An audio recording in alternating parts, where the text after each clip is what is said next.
Selamat malam para netizen dimanapun kita berada. Salam inspirasi bagi kita semua. Ya, menarik juga ternyata survei LSI ya DNJA, tren elektabilitas Anies Baswedan cenderung stagnan begitu ya.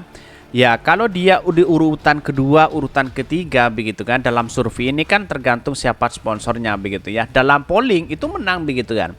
Tapi coba bayangkan sekarang begitu kan, nama Anies itu muncul ya, dan bahkan sering muncul di di diskusi publik begitu kan, tidak lain hanya satu ya. Bahkan ya elektabilitas dan popularitas Anies Baswedan saya kira lebih dari itu begitu kan. Kalau ada survei yang menemukan bahwa Anies Baswedan masih stagnan seperti itu, bisa saja ini kemungkinan besar naik begitu kan.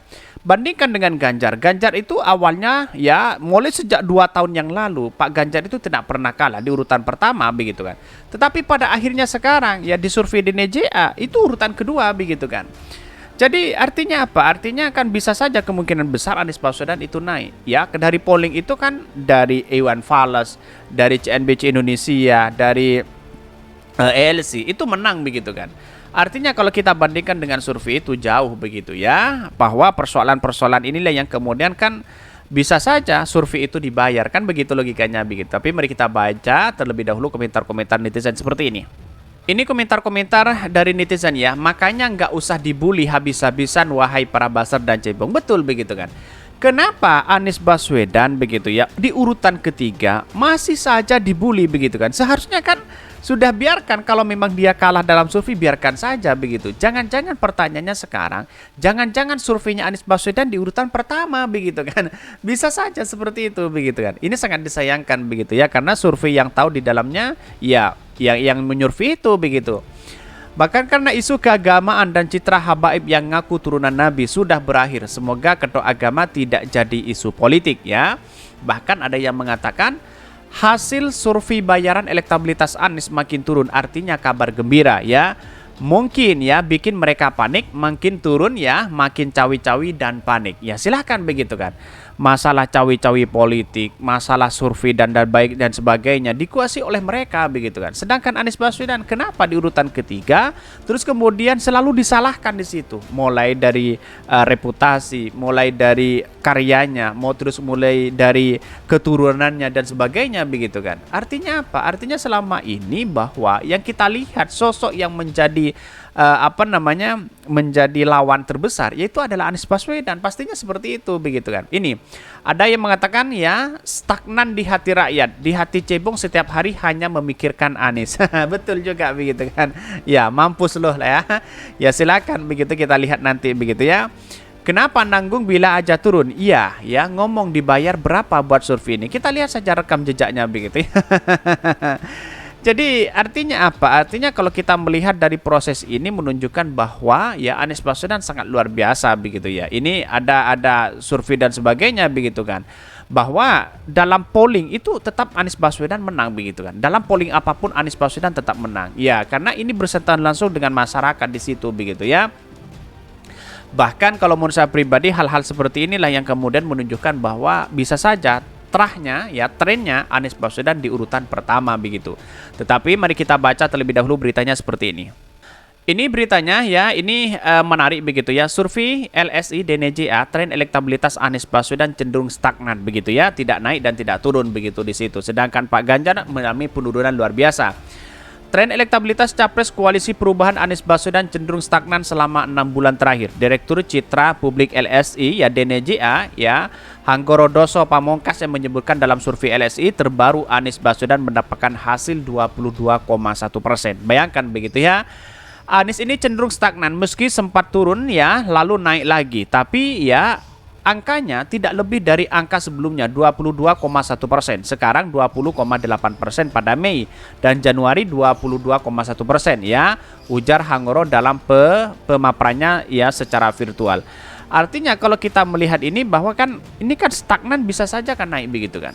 Orang yang kemudian seperti seperti pemilihan di Turki begitu kan ya.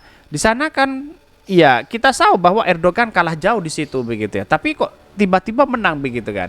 Itu artinya apa? Artinya survei itu tidak bisa ditebak di situ begitu kan. Tergantung siapa sponsornya mereka begitu. Kalau sponsornya ya mereka begitu ya pasti di urutan pertama begitu. Bahkan menurut Hanggoro, elektabilitas Anies Baswedan memang sempat turun dan naik lagi. Turun angkanya tak signifikan. Ini berbeda dengan capaian angka Prabowo dari data survei pada Januari, ya Mei ya hasilnya naik begitu ya. Di bulan Januari Prabowo mendapatkan 25,4% dah, 33,1% di bulan Mei dan terbaru 34,3%. Bahkan sementara kandidat lain Ganjar Pranowo elektabilitasnya cenderung naik turun ya dipengaruhi sejumlah isu sebesar ya saat beredar isu negatif cenderung turun lalu meningkat lagi meski belum bisa melampaui Prabowo ya.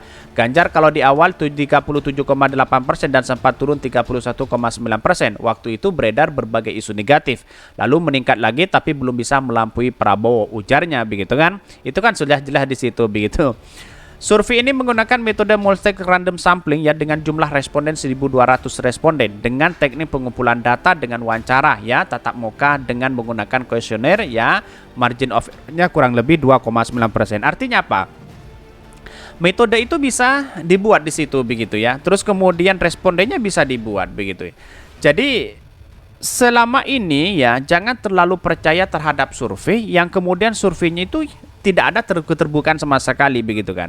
Pertama yang harus kita ada keterbukaan siapa yang membiayai survei itu begitu, afiliasi kemana begitu kan. Selama itu masih belum ada dan diungkapkan, ya jelas begitu kan. Ya survei-survei itu kan bisa sebenarnya kan hanya membangun opini publik di situ begitu ya. Jadi bahkan dampaknya survei itu kan 1% begitu, dampaknya 1%. Jadi artinya apa? Walaupun menggunakan metode apapun begitu ya, kalau memang trennya, walaupun trennya itu masih jauh dari kata sempurna di situ begitu. Ya ada istilahnya ada kong kali kong begitu ya. Kenapa? Karena di satu sisi melihat bahwa survei ini kan dijadikan sebagai objek ya, sebagai sebagai ya tolak ukur begitu di situ begitu. Tapi kalau kita melihat realitasnya itu dampaknya hanya 1% di situ dan bahkan itu pun dibayar begitu ya. Jadi artinya apa? Artinya orang-orang yang kemudian terafiliasi kepada siapapun dibayar di situ ya untuk mendongkrak elektabilitas itu begitu. Jadi opini-opini itu kan menurut saya pribadi kan sekarang tidak begitu percaya terhadap lembaga survei begitu. Ngapain percaya terhadap lembaga survei? Oh lembaga survei kok dibayar? Kan begitu logikanya begitu. Jadi artinya apa? Artinya untunglah Anies Baswedan itu stagnan. Dalam artian apa? Kenapa kok masih untung? Di satu sisi begini. Anies Baswedan ya di urutan ketiga dia tidak bayar apa-apa begitu kan. Tanpa sponsor, tanpa dibiayai orang lain, tanpa membayar kepada survei itu ya. Itu di urutan ketiga begitu. Bagaimana kalau seumpama tim Anies Baswedan lalu kemudian membayar lembaga survei itu begitu kan? Itu kan semakin kelihatan di situ bahwa ya bisa saja Anies Baswedan di urutan pertama begitu kan. Jadi karena Anies Baswedan tidak membayar apa-apa, hanya bersifat dari narasi yang dari masyarakat begitu ya. Ternyata masih urutan ketiga, bayangkan begitu ya. Sedangkan yang lain wallahu alam, lihat saja sponsornya begitu. Tidak mungkin sponsornya itu ya berurutan di urutan ketiga, pasti dia urutan pertama begitu.